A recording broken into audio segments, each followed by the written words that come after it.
Auzubillahiminash-shaytanir-rajeem. Bismillahir-rahmanir-rahim. Assalamu alaikum students, how are you all? Hope you all will be doing well and good. So जैसा कि आपको पता है हम grade 11 के कंप्यूटर साइंस का चैप्टर नंबर 3 कर रहे हैं और उसमें बहुत सारे इंपॉर्टेंट टॉपिक्स हम कवर कर चुके हुए हैं और बहुत सारे अभी टॉपिक्स ऐसे हैं जो आपकी पेपर पॉइंट ऑफ व्यू से भी बहुत इंपॉर्टेंट है और पाइथन लैंग्वेज की बेसिक्स बनाने के लिए, उसकी बेस स्ट्रॉन्ग करने के लिए बहुत ज़्यादा इंपॉर्टेंट टॉपिक्स हैं।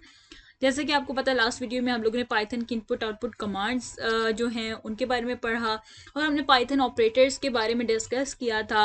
हमने पाइथन लाइब्रेरीज पढ़ चुके हैं और पाइथन में टर्टल का यूज़ उसके ग्राफिक डिज़ाइनिंग के लिए हम लोग ऑलरेडी पढ़ चुके हैं। तो आज जो है हम लोग आज की वीडियो में डिस्कस करने जा रहे हैं अपनी आइट्रेशन एंड लूप के बारे में। तो without wasting our time let's start our video. So सबसे पहले बात करते हैं आइट्रेशन एंड लूप की। जैसे कि नाम से ही पता चल रहा है, सबसे पहले लूप, जैसे कि आपको पता है लूप क्या होता है। तो बेसिकली लूप क्या होता है, समझने वाली चीज़ यहाँ पर ये है कि लूप होता है, लूप का मतलब होता है किसी चीज़ का बार बार रिपीट होना। ठीक है, रिपीट होना, लेकिन एक ही सर्कल में चलते रहना, यानी एक सर्कल की फॉर्म में चलते रहना, सर्कल में चलते रहना चलते रहना चलते रहना। आइट्रेशन का मतलब भी यही होता है, आइट्रेशन का मतलब भी होता है किसी चीज़ का रिपीट होना। ठीक है, किसी चीज़ का रिपीट होना होता है आइट्रेट होना, यानी कि आइट्रेशन करना, रेपिटिशन होना। ठीक है, तो आइट्रेशन एंड लूप का ऑलमोस्ट मतलब सेम ही होता है। ठीक है, तो उसमें कंफ्यूज होने वाली बात नहीं है। ठीक है, तो अब हम इसको पढ़ते हैं और डिस्कस करते हैं। Computer programs are the most useful in daily life where same task is to be executed in iterative fashion है। सही है, ठीक है, कंप्यूटर के बहुत ज़्यादा प्रोग्राम्स हैं जो कि बहुत ज़्यादा डेली लाइफ में यूज़ हो रहे हैं और उनको सेम टास्क को बार बार एग्जीक्यूट करना, ठीक है, एक आइट्रेटिव फैशन है। आइट्रेटिव फैशन मतलब एक रेपिटेशन फैशन है, यानी कि किसी भी सेम टास्क को जब आप एग्जीक्यूट करें, सेम टास्क को एग्जीक्यूट करना बार बार, ठीक है, उसको हम कहते हैं आइट्रेटिव फैशन। ठीक है, rather than write code for every part of same iteration, incorporate iterations in the programming language is to write same code for iteration and execute effectively. ठीक है, तो वही बता रहा है कि आइट्रेशन बाय द वे क्या होती है कि आप एक ही कोड देते हो, स्मॉल कोड, ठीक है, छोटा सा स्मॉल कोड आप देते हो, ठीक है, लेकिन वो कोड ऐसा होता है कि वो आइट्रेशन में काम आता है, यानी कि आपने सेम टास्क को अगर मल्टीपल टाइम्स परफॉर्म करवाना है तो उसके लिए हम इस स्मॉल कोड को यूज करते हैं और क्योंकि वो multiple time same task perform हो रहा है तो उसको हम कह देते हैं आइट्रेशन और ये बहुत ही इफेक्टिवली काम करता है। The most commonly use is the for loop and आपको ऑलरेडी याद है, हम ऑलरेडी इस चीज़ को ग्रेड 10 में पढ़ चुके हुए हैं कि फॉर लूप क्या है, किस तरीके से यूज होता है। ठीक है, थोड़ी सी मैं आपको ब्रीफली एक्सप्लेन कर देती हूँ कि फॉर लूप क्या था। बेसिकली ये फॉर लूप को हम यूज़ करते थे किसी भी चीज़ को रिपीट करवाने में और इसमें हम करते क्या थे कि हम कंडीशन लगा देते थे। एक कंडीशन होती थी, सबसे पहले क्या होता था, हमने एक वेरिएबल लेना है, उसमें हमने वैल्यू असाइन करनी है, उसमें कंडीशन लगा देनी है कि जब तक ये वेरिएबल की जो वैल्यू है वो लेस देन या greater than a specific number नहीं हो जाती तब तक ये प्रोग्राम एग्जीक्यूट ना हो, यानी तब तक कोई भी चीज़ प्रिंट ना हो। ठीक है, देन जब वो चीज़ फुलफिल हो जाती थी, ट्रू हो जाती थी कंडीशन, तो हमारा जो प्रोग्राम होता था वो प्रिंट हो जाती थी, जो भी स्टेटमेंट होती थी वो प्रिंट हो जाती थी एंड लेटर ऑन वो क्या करता था, फिर ऊपर चला जाता था लूप की तरफ और वहां जाके देखता था कि क्या मुझे अपने स्पेसिफिक वेरिएबल की वैल्यू में एडिशन करवानी है या सब्ट्रैक्शन करवानी है। ठीक है, यहाँ पे हम एक छोटी सी एग्जांपल ले लेते हैं जो हमने सी लैंग्वेज में पढ़ी थी। सी लैंग्वेज में फॉर लूप का यूज हम ऐसे करते थे, फॉर इंट, इंटीजर ही हम हमेशा लेते थे ना, तो इसलिए हम डाटा टाइप इंट लिखते होते थे, आई ही लेते थे, आई की जगह आप के एन कोई भी वेरिएबल ले सकते हैं, इसमें कोई इशू नहीं है। ठीक है, आई इक्वल टू हम फॉर एग्जांपल 1 कर देते हैं और फिर हम आगे उसके लगा देते semicolon, I guess, yes, semicolon लगाते थे। देन आई को जब तक इक्वल टू ग्रेटर देन अगर हम फॉर एग्जांपल कर देते हैं 4, ठीक है, ग्रेटर देन 4 है, ठीक है, और आगे हम कर देते थे आई में इंक्रीमेंट करवाना है तो प्लस प्लस लगा देते थे, इसका मतलब है 1 टाइम इंक्रीमेंट करवाते जाना है एंड देन हमारा आगे जो भी होता था फंक्शन, मैं यहाँ पे करती हूँ, यहाँ पे स्पेस थोड़ी कम है, तो यहाँ पर हम लोग अपना printf की कमांड देते थे, ऐसे ही है ना, printf की कमांड देते थे, यहाँ पे कॉलन में हम लिख देते थे, फॉर एग्जांपल यहाँ पे कंप्यूटर साइंस इन्होंने लिखा हुआ है तो हम ले लेते हैं कोड, CODE कोड, ठीक है, छोटा सा, क्योंकि स्पेस हमारे पास थोड़ी कम है, और आगे सेमीकोलन डाल देते थे। अब ये प्रोग्राम कैसे एग्जीक्यूट होता था, let me change the colour, okay अब कैसे ये प्रोग्राम एग्जीक्यूट होता था, सबसे पहले प्रोग्राम चलते चलते ऊपर से आया, फोर लूप की तरफ आया, तो इंट उसने लिया, इंटीजर उठाया आई, अब आई की वैल्यू हो गई है 1, ठीक है। अब कंडीशन में वो जाएगा, ठीक है। कंडीशन क्या कह रही है कि आई की वैल्यू जब तक 4 से लेस है, यानी लेस देन, इसका मतलब क्या होता है, इस वाली साइड लेस देन है और दूसरी वाली साइड जो है वो ग्रेटर है। तो जब तक आई की वैल्यू लेस देन 4 है तब तक ये प्रोग्राम प्रिंट होता रहे, अदरवाइज ये प्रोग्राम प्रिंट ना हो और प्रोग्राम से बाहर चली जाए चीज, ठीक है, यानी इस प्रोग्राम को निगलेक्ट कर दिया जाएगा। अब क्या हुआ, आई की वैल्यू क्या है 1, 1 आई की वैल्यू है, यहाँ पे कंडीशन फुलफिल हो रही है ना कि 4 से आई छोटा है 1 है, ठीक है। 1 4 से छोटा होता है तो ये प्रोग्राम एग्जीक्यूट हो जाएगा और 1 टाइम कोड प्रिंट होके आ जाएगा आपके पास, ठीक है। देन क्या होगा, कोड प्रिंट हो गया, अब वो दोबारा यहाँ से ऊपर की तरफ जाएगा इस तरफ। अब इधर देखा उसने आई में इंक्रीमेंट करवाना, आई में इंक्रीमेंट करवाया 1 का, 1 + 1 2, अब आई की वैल्यू हो गई है 2। अब क्योंकि आई की वैल्यू हो गई है 2 तो अब 2 को चेक करेंगे, क्या 2 4 से छोटा है, यस, कंडीशन फुलफिल हो रही है, ट्रू हो रही है, तो फिर ये जाएगा प्रिंट की तरफ और कोड प्रिंट करवा देगा। अब आप लोग मुझे बताएं कि कोड जो है वो प्रिंट किधर होगा, क्या वो यहाँ नीचे वाली साइड प्रिंट होगा, तो बिल्कुल नहीं, ऐसा नहीं है, क्योंकि यहाँ पे हम लोगों ने \n नहीं लगाया। \n का मतलब क्या होता है, इसका मतलब होता है न्यू लाइन पे आना, तो क्योंकि हम लोगों ने न्यू लाइन की कमांड नहीं दी हुई है यहाँ पे, इसलिए कोड इसके आगे ही जुड़ के प्रिंट हो जाएगा कोड, ठीक है। फिर ऊपर गया, फिर इंक्रीमेंट करवाया, यहाँ पे 3 हो गया, 3 भी छोटा है, फिर वो प्रिंट की तरफ आया और फिर से कोड प्रिंट करवा दिया, 3 टाइम्स हो गए। अब दोबारा ऊपर गया 4 की तरफ, दोबारा i++ करवाया तो यहाँ पे बन गया 4, ठीक है। और 4 जो है वो लेस देन या इक्वल टू 4 है, तो इक्वल तो है ना, तो इसलिए कंडीशन ट्रू हो गई। तो दोबारा प्रिंट एफ करवाएंगे तो कोड साथ लिखा हुआ आ जाएगा, ठीक है। अब दोबारा जब वो ऊपर जाएगा तो अब आई की वैल्यू प्लस होके आई की वैल्यू बन जाएगी 5। अब क्योंकि आई की वैल्यू 5 हो गई है तो ये कंडीशन हो जाएगी फॉल्स, ठीक, क्योंकि आई जो है वो ग्रेटर देन 4 है, लेस देन 4 नहीं है, तो ये कंडीशन फुलफिल नहीं होगी, तो आपका आंसर जो है वो ये आ जाएगा। तो आई होप तो यहाँ तक आपको क्लियर हो गया होगा किस तरीके से हम लोगों ने सी लैंग्वेज में पढ़ा था। अब यहाँ पर हमें सी लैंग्वेज की बात करनी ही नहीं है, ठीक है। तो अब जो बात हो रही है वो सी लैंग्वेज की नहीं हो रही, ये लिखा रहने देते हैं ताकि आपको थोड़ा डिफरेंस पता चलता जाए, ठीक है, ओके। अब बात करते हैं फोर लूप की पाइथन में। अब पाइथन में फोर लूप थोड़ा सा ना डिफरेंट तरीके से यूज होता है, लेकिन बहुत इजी तरीका है, यानी इतना बड़ा आपको प्रोसेस नहीं करना, बहुत ही छोटी कमांड के साथ आपका फोर लूप चल जाता होता है, okay. In for loop we need to assign the starting point and the terminating condition, ऐसे ही है, ठीक है। आपको एक स्टार्टिंग पॉइंट देना होता है और साथ में एक कंडीशन देनी होती है जो जहाँ पे जाके आपका प्रोग्राम या आपकी कंडीशन जो है वो टर्मिनेट हो जाए, स्टॉप हो जाए, ठीक है। And the loop will execute the instructions for the defined range. For example, you want to display your name 5 times. अगर आपने अपना नेम उठाया और आप 5 times उसको प्रिंट करवाना चाहते हैं तो आप for loop का यूज करेंगे। So rather than writing the print function with the subject name 5 times, rather than आप 5 times print command दो, 1 time, 2nd time, 3rd time, 4th time, 5th time, यूं प्रिंट की कमांड देने की बजाय आपने इतना कचरा नहीं मारना, बल्कि 2 लाइन्स में आपने अपना एक नाम या जो भी चीज आपने 5 टाइम या जितने भी टाइम प्रिंट करवानी है आप करवा सकते हो, ठीक है। सो बेटर अल्टरनेटिव, तो इसका एक अल्टरनेटिव पार्ट ये है to place the print function once within the for loop and define the range to the 5। अब 5 टाइम्स किसी चीज को प्रिंट करवाना फिर भी इजी है, अगर आप फोर लूप यूज नहीं करते तो प्रिंट आप 5 टाइम्स करवा सकते हो। लेट्स सपोज अगर आपको कोई बोलता है 1000 टाइम्स आपने एक ही चीज को प्रिंट करवाना है तो क्या करेंगे, तो 1000 टाइम प्रिंट कमांड तो नहीं दे सकते ना, तो इसीलिए हम उसकी जगह फोर लूप का यूज करते हैं कि अगर हमने किसी चीज को बहुत ज्यादा टाइम्स लिखवाना है, बहुत ज्यादा इटरेट करवाना है, तो फिर हम यूज करते हैं फोर लूप का। अब यहाँ पे छोटा सा यहाँ पे एक प्रोग्राम दे दिया, इसको आप समझने की कोशिश करें कि अब होता क्या है। जैसे कि हमें पता है पाइथन में कोई भी स्टार्टिंग या पॉइंट या एंडिंग पॉइंट नहीं होता, जैसे कि हम लोगों ने सी लैंग्वेज में पढ़ा था इंक्लूड, conio.h, studio.h, तो वो वाली चीज़ें अब इसमें नहीं होती हैं, डायरेक्ट एंड डायरेक्ट आप चीज़ों को करते होते हो। जैसे कि यहाँ पे फर्स्ट वाला जो कमांड है वो क्या दिया है, 4i in range 5। अब क्या होता है, ये है तरीका फोर लूप को पाइथन में यूज करने का, कि यानी कि आपने सबसे पहले अपना वेरिएबल उठा लिया, ठीक है, जैसे आई उठा लिया। अब डिफॉल्ट में वो आई को इंटीजर ही कंसीडर करेगा, अगर आपने अपनी डाटा टाइप नहीं बताई तो वो इंटीजर ही लेगा, फ्लोट वगैरह नहीं लेगा, ठीक है, ये चीज़ आपने याद रखनी है। और दूसरा जो मेन टारगेट होता है ना हमारा इस चीज़ को यूज़ करने का, ज़्यादातर जो हम आगे रेंज दे रहे हैं इन रेंज 5। अब रेंज 5 का मतलब क्या है कि किसी चीज़ को हमने 5 टाइम्स प्रिंट करवाना है। अब यहाँ पे जो हम न्यूमेरिक डाटा दे देते हैं, फॉर एग्जांपल अगर मैं 5 दे दूँ, अगर मैं प्रिंट आई लिख दूँ या आगे जो प्रिंट की कमांड कंप्यूटर साइंस है ये ना दूँ, सिंपल मैंने आई लिखा, अब आई की जो वैल्यू है ना वो प्रिंट होती जाएगी कितने टाइम्स, 5 टाइम्स। लेकिन ये याद रहे कि पाइथन में जब भी हम कोई वेरिएबल लेते हैं उसकी जो डिफॉल्ट वैल्यू होती है वो 0 से स्टार्ट होती है। अगर आपने नहीं दी ना, आपने रेंज सिर्फ बता दिया 5 तक, मैक्सिमम रेंज 5 बता दी, यानी 5 तक हो प्रिंट, तो होगा तो वो 5 टाइम्स ही, लेकिन वो स्टार्ट 0 से लेगा, यानी 0 1 2 3 4।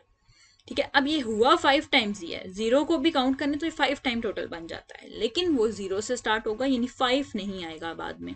अगर 5 डाल देंगे तो वो तो 6 बन जाएगा, यानी 6 टोटल लाइंस आ जाएंगी, तो 6 लाइंस नहीं, हम 5 लाइंस 5 रेंज उसको दे रहे हैं। ये चीज़ आपने समझनी है, ठीक है। अब जैसे कि हम लोग अपने सी लैंग्वेज में जब देते थे तो इस तरह से कंडीशन देते थे, अब ये इस तरह से लेस देन इक्वल टू इस तरह से डालने की कोई ज़रूरत नहीं है। सिंपल आपने क्या लिखना है, अपनी एंड वाली रेंज बता देनी है।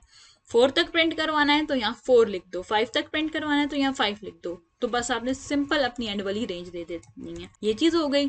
ठीक है, और एंड पे आपने नीचे क्या देना है, प्रिंट आई। आई क्यों लिखा, जैसे कि हम लोग पहले, आपको याद होगा जैसे हम स्कैन एफ प्रिंट एफ में यही करते थे ना, पहले हम अपना वेरिएबल देते थे, उस वेरिएबल में हमने किस चीज़ को स्टोर करवाना है, कंप्यूटर साइंस या जो भी आपने लिखना है, तो आपने डबल कोट्स में उसको मेंशन कर देना है।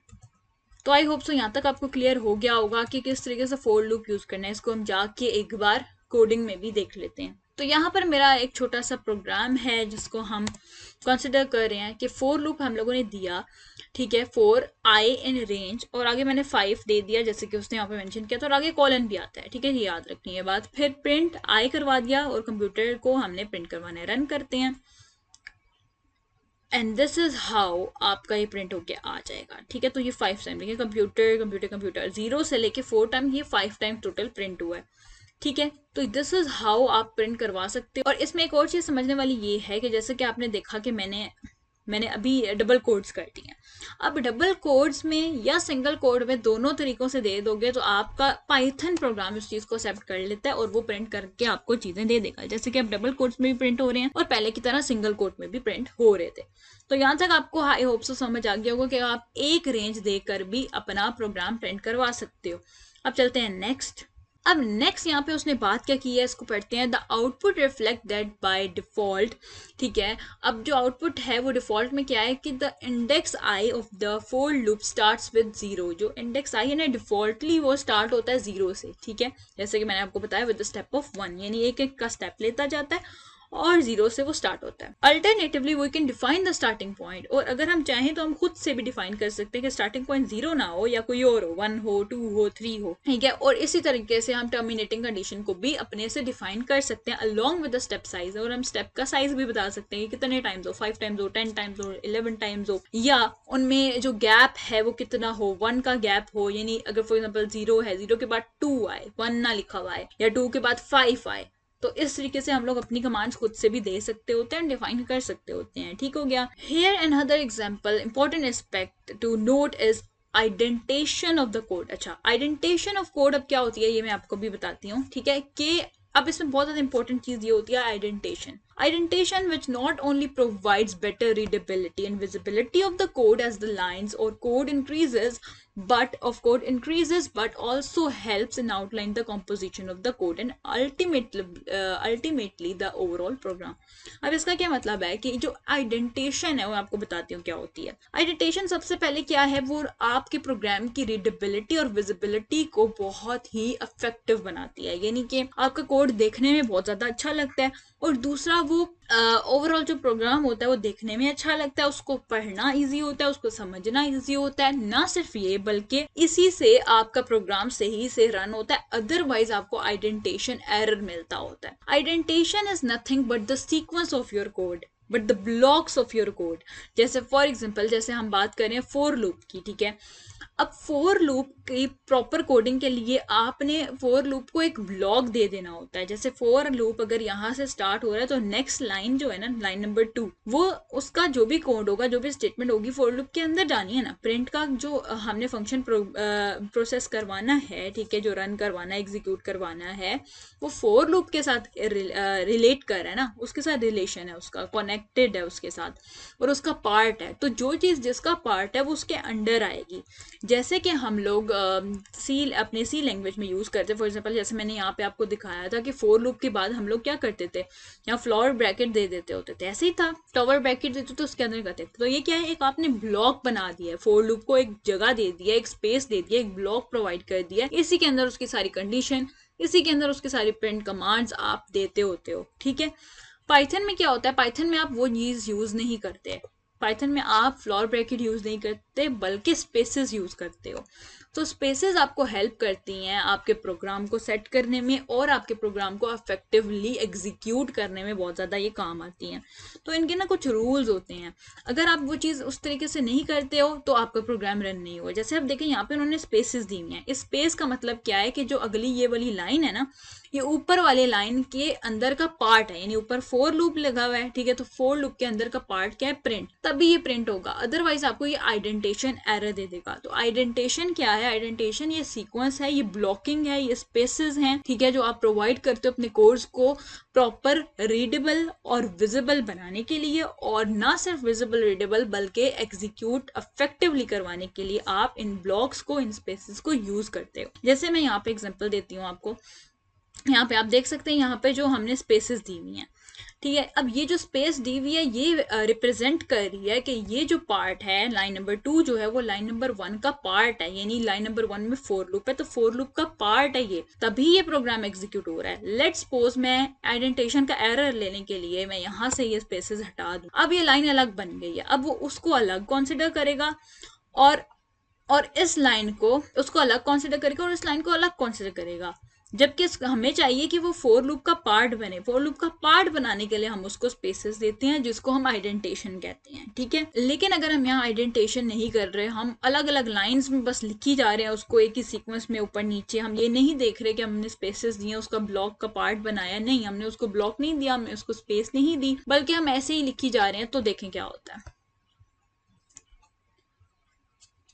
सी उसने मुझे आइडेंटिफिकेशन एरर दे दिया है, तो आइडेंटिफिकेशन एरर क्या दिया है, एक्सपेक्टेड एन आइडेंटिड ब्लॉक, यानी कि वो एक्सपेक्ट कर रहा है कि यहाँ पे कोई आइडेंटिड ब्लॉक होना चाहिए था जो कि आपने नहीं मेंशन किया, दैट्स व्हाई उसने हमें एरर दिया है, क्योंकि अब इस लाइन को वो डिफरेंट कंसीडर कर रहा है और ऊपर वाली लाइन को वो डिफरेंट कंसीडर कर रहा है। तो क्योंकि हम चाहते हैं कि ये फोर लूप का पार्ट बने तो हम टैब के साथ यहाँ पे देते होते हैं स्पेस, टैब आप सिंपल प्रेस करो तो इतनी सी स्पेस वो ऑटोमेटिकली ले लेता होता है। अब जब हम इसको रन करेंगे तो अगेन क्या होगा, ये सही से प्रिंट होगा, सही से प्रोसेसिंग अपनी करेगा। आई होप सो यहाँ तक आपको क्लियर हो गया होगा आइडेंटिफिकेशन क्या। Identification is nothing but about the pattern, about the sequence of your code.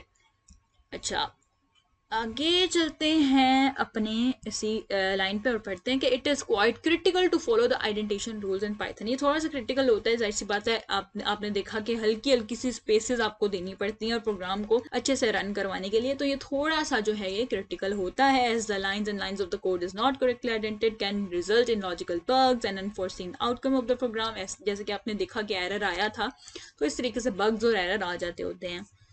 The colon, ये जो colon है ना, after the for loop statement shows that the lines of the code that follow are to be executed in the loop, ठीक है। तो जो colon हम and पे लगाते हैं उसका वो मतलब बता रहे, colon लगाना ही लगाना होता है आपको लूप के एंड पे, और उससे ये पता चलता है कि जो फॉलोइंग जो भी आप लोग फॉलोइंग स्टेटमेंट्स दोगे, प्रिंट की कमांड जो भी दोगे, तो वो ऊपर वाले फोर लूप का पार्ट है, ठीक है। तो ये हमने चीज़ को एग्जीक्यूट करवाना है, इसलिए हम कॉलन देते होते हैं। जैसे हमने अगर जैसे इंग्लिश में जब आप लोग पंक्चुएशन वगैरह डालते होते हो, जब किसी की बात करनी होती है, फॉर एग्जांपल जैसे हम लोग हदीस की बात करते हैं तो उसमें क्या लिखते हैं, प्रॉफिट मोहम्मद सल्लल्लाहु अलैहि वसल्लम सेड, ठीक है, प्रॉफिट, यहाँ पे वो लिख देती हूँ सल्लल्लाहु अलैहि वसल्लम सेड। जब आप सेड लिखते हो तो उसके आगे कॉलन डालते हो ना, तो कॉलन का मतलब क्या होता है कि जो आगे कही हुई बात है वो इस पर्सन की है, ठीक है, इस पर्सन की, स्पेसिफिक पर्सन की है, तो इसीलिए वो उसके साथ रिलेट करने के लिए हम लोग कॉलन का यूज करते हैं। सिमिलरली फॉर लूप में ऐसा होता है, अगले पार्ट को रिलेट करवाने के लिए हम कॉलन का यूज कर रहे होते हैं।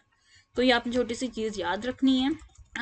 ओके, यहाँ तक आई होप सो आपको समझ आ गया होगा कि किस तरीके से हम लोग फोर लूप में रेंजेस का यूज कर सकते हैं। अब आप लोग सोच रहे होंगे तो आगे जो रेंजेस दी हुई हैं, ये 11, 15, 1 ये क्या है, तो let's discuss about that as well कि ये क्या है बेसिकली।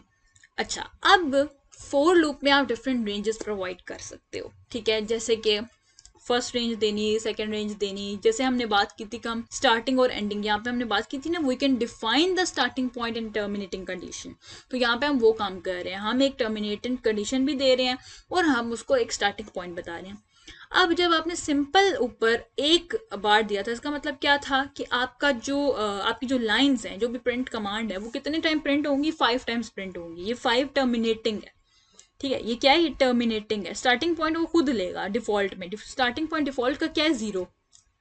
डिफॉल्ट जो स्टार्टिंग पॉइंट है फॉर लूप का वो 0 है पाइथन में, ठीक है। और जो टर्मिनेटिंग पॉइंट है वो आप 1 बार कोई भी नंबर लिख के टर्मिनेटिंग पॉइंट देते होते हो। 1 चीज हो गई। दूसरी चीज क्या है कि यहाँ पे 3 की रेंजेस क्यों दी गई हैं, तो 3 की रेंजेस इसलिए दी गई हैं, फर्स्ट वाली का मतलब होता है कि ये हमारा स्टार्टिंग पॉइंट है, एस मीन स्टार्टिंग पॉइंट। 15 का मतलब है ये हमारा टर्मिनेटिंग पॉइंट है, 15 से पहले पहले जो भी नंबर होगा उसे वो एंड हो जाएगा। तो ये चीज है जो याद रखने वाली है कि जैसे कि आपने देखा कि 0 से लेके 4 तक चलेगा, यानी 1 टाइम थोड़ा लेस होगा, यानी अगर 5 हमने दिया हुआ है तो 4 पे वो जाके एंड हो जाएगा। अगर हम 6 देंगे तो वो 5 पे जाके एंड हो जाएगा, यानी अब 5 बार प्रिंट हो जाएगा, ठीक है। तो ये चीज समझने वाली है। तो इस टाइम भी इस बात पे क्या होता है कि वो कितने टाइम चलेगा टर्मिनेटिंग पॉइंट, अगर 15 दिया हुआ है तो वो 14 टाइम चलेगा, यानी 14 नंबर पे जाके वो एंड हो जाएगा टर्मिनेटिंग पॉइंट। और 1 क्या है, 1 है उनके बीच का इंक्रीमेंट। इंक्रीमेंट क्या होता है, याद है आपको, हमने पढ़ा था इंक्रीमेंट क्या होता है, एडिशन, सम। 1 टाइम यानी 1 टाइम उसमें हमने एक एडिशन करवानी है और वो एंड उसका टर्मिनेटिंग पॉइंट और स्टार्टिंग पॉइंट हम लोग इस तरीके से बताते होते हैं। तो आई होप सो आपको यहाँ तक क्लियर हुई होगी कि रेंजेस किस तरीके से प्रोवाइड की जा सकती हैं। फर्स्ट वाले का मतलब होता है स्टार्टिंग पॉइंट, सेकंड का मतलब होता है टर्मिनेटिंग पॉइंट और थर्ड का मतलब होता है उसके बीच का इंक्रीमेंट। और अगर यहाँ पे आप 1 ना लिखो तो डिफॉल्ट में वो इंक्रीमेंट 1 का खुद ही ले लेता होता है, यानी अगर मैं 11 और 15 लिख दूं तो वो 11 से लेके 14 तक प्रिंट करवा देगा। 1 बार वो खुद ही जो है बीच में, अगर मैं 1 ना दूं तो भी सेम यही कमांड आएगी, 1 दे दूं तो भी सेम यही प्रिंट होगा, 1 ना दूं तो भी सेम प्रिंट होगा, क्योंकि डिफॉल्ट में वो 1 टाइम उसको ऐड करता होता है। आगे उसने प्रिंट आई दे दिया और कंप्यूटर साइंस और विद ये सारा कुछ एक्सक्लेमेटरी मार्क और डैशेस के साथ उसको प्रिंट करवाना है, तो ये प्रिंट हो गया। अब सिमिलरली इस प्रोग्राम को देखें तो इसमें क्या है, 4i इन रेंज, 10 है, 20 है, 2 है। अब इसका क्या मतलब है, फर्स्ट वाला क्या है, 10 क्या है, 10 है स्टार्टिंग पॉइंट और 20 क्या है, जैसे हमने ऊपर बात की सेम वही चीज हो रही है, 20 क्या है, टर्मिनेटिंग पॉइंट, ठीक है। टर्मिनेटिंग पॉइंट यानी 20 से पहले पहले एंड हो जाएगा, यानी 19 पे एंड हो सकता है वैसे, ठीक है। लेकिन हम अपना थर्ड वाला पॉइंट भी देखेंगे कि थर्ड वाली के मुताबिक हम लोग देखेंगे उसके अकॉर्डिंगली जो 20 है वो क्या 20 पे एंड होगा, 20 पे तो नहीं होगा एंड, लेकिन 19 पर होगा या उससे पहले एंड होगा। तो ये क्या है, ये है आई मतलब इंक्रीमेंट, आई का मतलब इंक्रीमेंट, ठीक है। अब 2 का इंक्रीमेंट हम लोगों ने करवाना है, यानी 10 में 2 का इंक्रीमेंट हो, फिर 10 के बाद जो भी 12 आएगा, ठीक है, 12 के बाद 2 का इंक्रीमेंट करते करते हमने 20 तक इसको लेके जाना है। अब इस अरेंजमेंट में क्या हुआ है देखें, स्टार्टिंग पॉइंट क्या है, 10 से स्टार्ट हुआ है, 20 क्या है टर्मिनेटिंग पॉइंट, ठीक है। 20 आपको पता है टर्मिनेटिंग पॉइंट कभी भी प्रिंट नहीं होता, उससे पहले पहले का एक नंबर प्रिंट हो जाता है। जैसे कि 19 की बात कर लेते तो 19 प्रिंट हो सकता था, लेकिन यहाँ पर 18 तक आया, क्यों देखते हैं, 2 की वजह से, क्योंकि 2 इंक्रीमेंट करवाया, 10 में 2 प्लस किया 12, 12 में 2 प्लस किया 14, 14 में 2 प्लस किया 16 एंड 16 में 2 प्लस किया 18 आ गया। अब जब 18 में 2 प्लस करेंगे तो 20 आ जाएगा, 19 आता ही नहीं है, समझ लें। बस ये इवन नंबर्स हैं, 2 का टेबल लिखा हुआ है तो 2 के टेबल में डायरेक्ट 20 आता है, 20 हम प्रिंट नहीं करवा सकते, उससे पहले पहले का नंबर 18 आता है, तो 18 तक हम लोगों ने प्रिंट करवा दिया। तो आई होप सो यहाँ तक आपको क्लियर हो गया होगा कि इन रेंजेस को किस तरीके से आप आइडेंटिफाई कर सकते हैं, ठीक हो गया। Now when the terminating condition in a loop met the loop stop, ठीक है। जैसे ही टर्मिनेटिंग कंडीशन मेट हो जाती है, फॉर एग्जांपल 20 थी तो वो मेट हो गई, ठीक है, तो वहां पे वो लूप स्टॉप हो जाता है, वो प्रिंट 20 को प्रिंट नहीं करवाएगा, उससे पहले पहले करवाएगा। In other words, the value we provide for terminating condition for the loop is not inclusive. As far as the step size is concerned, we can provide any non-zero value according to which the index value will update itself. यानी कोई भी non zero value आप step size के लिए ना, मतलब वही बात कर रहे हैं कि यहाँ पे आप कोई भी नॉन जीरो वैल्यू दे दो तो वो उधर से स्टार्ट लेगा, अदरवाइज वो 0 से स्टार्ट करता होता है, 0 फिर उसने यहाँ पे ले लेना है आपका कोई और नंबर, ठीक है। तो स्टार्टिंग पॉइंट आप इस तरीके से खुद दे सकते हो एंड दैट्स इट, ठीक है। For the sake of practice you may explore, तो आप प्रैक्टिस के लिए आप नेगेटिव वैल्यूज देकर भी इसको खुद से एक्सप्लोर कर सकते हैं। अगर हम नेगेटिव वैल्यू देंगे तो क्या होगा, तो वो रेंज कैसे बनेगी, तो उस तरीके से आप खुद ट्राई करने और अब हम बात करने जा रहे हैं about different ways of using and utilising for loop. तो किस तरीके से हम फोर लूप को डिफरेंट वेज में यूज कर सकते हैं। अब फोर लूप को हम सम करवाने के लिए, एडिशन करवाने के लिए, मल्टीप्लिकेशन करवाने के लिए, या जिन भी चीज़ों को हमने बार बार रिपीटेशन में करवाना होता है, हम उसमें फॉर लूप को अप्लाई कर सकते होते हैं। जैसे यहाँ पर एक प्रोग्राम में उसने क्या किया, सम को 0 कर दिया। सम 0 क्यों करते हैं आपको पता है। सम को मतलब सम को एक वेरिएबल है, ठीक है, सम एक वेरिएबल है, उसको हम लोगों ने एक वैल्यू दे दी जो कि 0 है, यानी वो 0 से स्टार्ट होगा। फॉर आई इन रेंज दे दिया, फॉर लूप लगा दिया यहाँ पर, और आगे हम लोगों ने दे दिया है 10। ठीक हो गया यहाँ तक। तो आगे हम लोगों ने क्या दे दिया, 10 दे दिया। 10 मतलब कि ये टर्मिनेटिंग पॉइंट है, यानी 10 तक वो जाके टर्मिनेट हो जाएगा।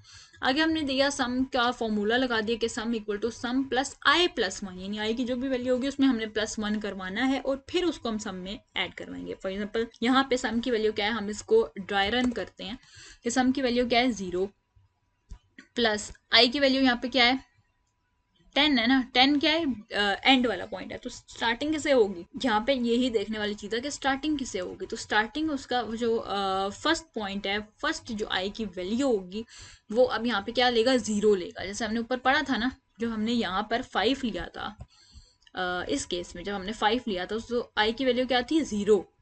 तो इसी तरीके से होता है, जब आप एक रेंज देते हो तो आई 0 कॉन्सिडर होता है डिफॉल्ट में।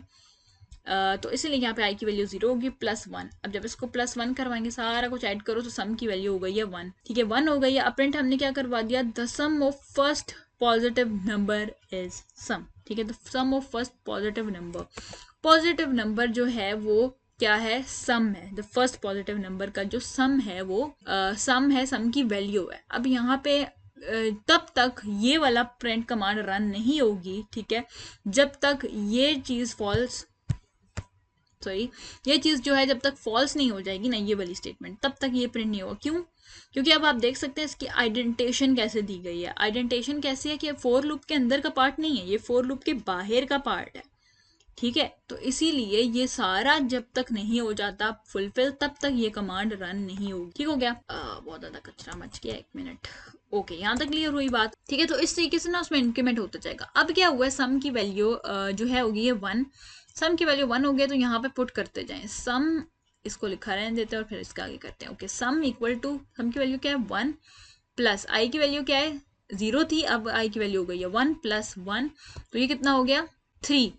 ठीक है, ये हो गया 3। अब सम की वैल्यू क्या हो गई है, सम की वैल्यू हो गई है 3, तो यहाँ पे आएगा 3 प्लस आई की वैल्यू क्या हो गई, अब आई की वैल्यू में फिर एक इंक्रीज आएगा, तो वो हो जाएगी 2 + 1। ठीक है, तो 2 3 4 5 6, तो अब सम की वैल्यू हो गई है 6। ठीक हो गया, अब यहाँ पे 6 डालेंगे और यहाँ पे 3 करेंगे, यानी यहाँ पे इंक्रीमेंट आएगा और यहाँ पे भी चेंजेस आएंगे, 3 4 एंड 6 7 8 9 10। 10 हो गया, सम की वैल्यू हो गई 10। ठीक है, इस तरह करते करते जब आप देखते जाओगे ना, तो आपका एंड में आंसर आ जाएगा 55। ठीक है, अभी क्योंकि अगर मैंने एक एक चीज को किया तो बहुत लंबा हो जाएगा, आप खुद से देखना है, तो इसका आंसर आएगा 55। अब यहाँ पे आप देख रहे होगे कि आउटपुट में लिखा हुआ है the sum of first 10 positive number, जबकि यहाँ पे तो नहीं लिखा हुआ। तो ये चीज उनसे मिस्टेक हुई है लिखते वक्त, यहाँ पे अगर 10 नहीं लिखा हुआ तो यहाँ पे भी 10 नहीं आएगा। ठीक है, तो सेम टू सेम प्रिंट होती है, और जो सम की वैल्यू एंड में आ जाएगी, क्योंकि सम की वैल्यू है ना, सम में सारा कुछ ऐड होता जा रहा है, सम की वैल्यू एंड में रह जाएगी 55, तो आंसर आ जाएगा 55। तो इस तरीके से हम फोर लूप को डिफरेंट वेज में यूटिलाइज कर सकते हैं। फर्स्ट वही initialise a variable namely sum to 0, वही सारा कुछ अब एक्सप्लेन कर रहा है, तो ये आपने खुद से रीड आउट करना है। ठीक है, यहाँ से यहाँ तक सारा वो खुद ही आपको एक्सप्लेन कर रहा है कि किस तरीके से आपने इसको कर सकते होते हैं। सिमिलरली यहाँ पे देखें, आप लोग शेप्स का भी जो है फंक्शन परफॉर्म कर सकते हैं, और आप शेप्स दे के भी फॉर लूप को यूज कर सकते हैं। जैसे यहाँ पर इसने करेक्टर यूज किए हैं। ठीक है, करेक्टर क्या है हमारा, प्लस का करेक्टर है, और इसको हम लोगों ने क्या करवाना है, फॉर लूप के थ्रू प्रिंट करवाना है। तो रेंज उसने 5 दे दिया, यानी 0 से लेके 4 तक वो प्रिंट होगा, यानी फर्स्ट 0 1 2 3 4, यानी टोटल 5 टाइम वो प्रिंट होगा। प्रिंट हमें क्या करवाना है, आई की जो वैल्यू, आई की वैल्यू सबसे पहले क्या है 0 + 1, प्रिंट क्या करवाना है 1 मल्टीप्लाई बाय प्लस। अब किसी भी चीज को 1 के साथ मल्टीप्लाई करें तो प्लस ही आता है, तो यहाँ पे आ जाएगा प्लस। ठीक है, 1 टाइम प्लस आ जाएगा। इसी तरीके से क्योंकि हम प्लस ही को करवा रहे हैं ना, तो 1 मल्टीप्लाई बाय प्लस जो है वो 1 टाइम प्लस आ जाएगा, फिर ये ऊपर जाएगा। अब क्या हो गया, आई की वैल्यू क्या मिली है हमें, 1 मिली है। जब आई की वैल्यू 1 मिलेगी, 1 प्लस 1 हो जाएगा 2, तो 2 मल्टीप्लाई बाय प्लस, तो 2 टाइम्स प्लस को हम लोगों ने करवा देना प्रिंट। इसी के जब ऊपर जाएगा यहाँ पे 2 आ जाएगा, तो यहाँ पे 2 प्लस 1 3 हो जाएगा, 3 टाइम्स प्रिंट हो जाएगा 1। तो इसलिए करते करते एंड में ये 5 टाइम्स प्लस प्रिंट हो जाएगा। ठीक है, तो ये आप खुद से भी कंसिडर कर सकते हैं और इस तरीके से इसको देख सकते हैं कैसे पेंड होगा। तो ये एक सीक्वेंस में यूं करके जा रहा है। अब यहाँ पर देखें क्या सीन हो रहा है कि 5 क्या है, स्टार्टिंग पॉइंट, 0 क्या है, टर्मिनेटिंग पॉइंट। ठीक है, 5 से 0 तक की तरफ आना है, और -1 क्या है, यानी इनमें माइनस करते जाना है, एक एक पॉइंट को माइनस करते। अब 5 से स्टार्ट हो रहा है, तो मतलब 1 आई की वैल्यू क्या है, 5 है, आई की वैल्यू 5 है। 5 को जब मल्टीप्लाई करेंगे प्लस के साथ, तो 5 टाइम प्लस प्रिंट होगा। तो 5 टाइम प्लस हुआ प्रिंट। ठीक है, फिर माइनस करवा दिया 1, तो 4 हो गया। अब 4 टाइम्स प्रिंट होगा, फिर 3 टाइम्स होगा, माइनस करते जाना है, करते करते यूं। इसीलिए सीक्वेंस यूं बनी है, इस तरह का ट्राइंगल बना है। यहाँ पे क्या हुआ था, इस तरह का ट्राइंगल बना था। ठीक है, तो इस तरीके से आप लोगों ने चीज़ों को देखना होता है। तो आई होप सो यहाँ तक आपको क्लियर हो गया होगा कि किस तरीके से हम आइट्रेशन एंड लूप करवा सकते होते हैं। फॉर लूप जो है उसका यूज़ किस तरीके से किया जाता है। तो अगर आपको कोई भी क्वेश्चन है, कोई भी क्यूरी है, तो आप कमेंट सेक्शन में पूछ सकते हैं। तो ताकि वीडियो लंबी ना हो, तो हम अपना लिस्ट जो है वो नेक्स्ट वीडियो में डिस्कस करेंगे। अभी इसमें फॉर लूप में या किसी भी चीज़ में आपको कन्फ्यूजन है, तो आप कमेंट सेक्शन में पूछ सकते हैं और खुद से भी इन सारे लूप्स को, इन सारी चीज़ों को ऑनलाइन पाइथन प्रोग्रामिंग में ट्राई आउट कर सकते हैं। तो अगर आपको वीडियो अच्छी लगी है, वीडियो को लाइक करें, और हमारी लेटेस्ट वीडियो के लिए, लेटेस्ट अपडेट्स के लिए चैनल को सब्सक्राइब कर लें, ताकि आपको हमारी आने वाली वीडियो साथ साथ मिलती रहें। अपना बहुत ज़्यादा ख्याल रखिएगा। अल्लाह ताला आपको कामयाब करे। ओके, अल्लाह हाफिज़।